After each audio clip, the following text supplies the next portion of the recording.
Again, just a quick update on everything which had happened to the saw since the last video. Now it's all complete. After some comments or questions from Peter Haynes in Australia, I thought I'd just add a couple of items for you to all see.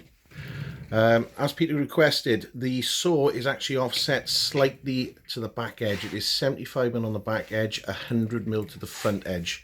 I've done this because it seemed to balance out the saw a little better on top of the cart. One of the things I did mention in the comments is the original wheels are bolted through the bottom tray. Now this tray is extremely thin, and with the weight of the saw on the top, it wobbles.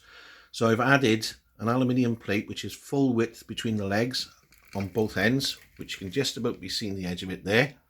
I would have put a full plate on, but I didn't have the materials.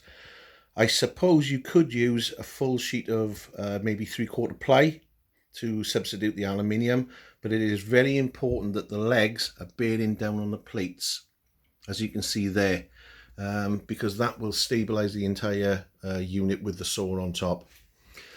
The frame that the saw is sat on, as you can see, is just 25mm box section.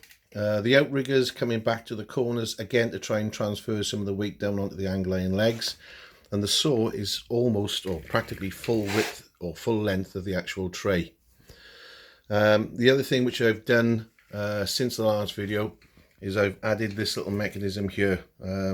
It's a choke cable off a car, and I've got to put a spring on it which hasn't been done yet, but it means that I can lift the saw up from the non-business end and she'll stay up in place so you can set the material. And then basically with the handle I've incorporated there, put your hand on the button, quick press, and then you can just drop it back down into the cutting position without leaning across the blade on the material. And I think that's about it. You've seen everything else. It's all working extremely well. And of course, one of the best parts about it is the fact that now it's on this trolley and not the original stand.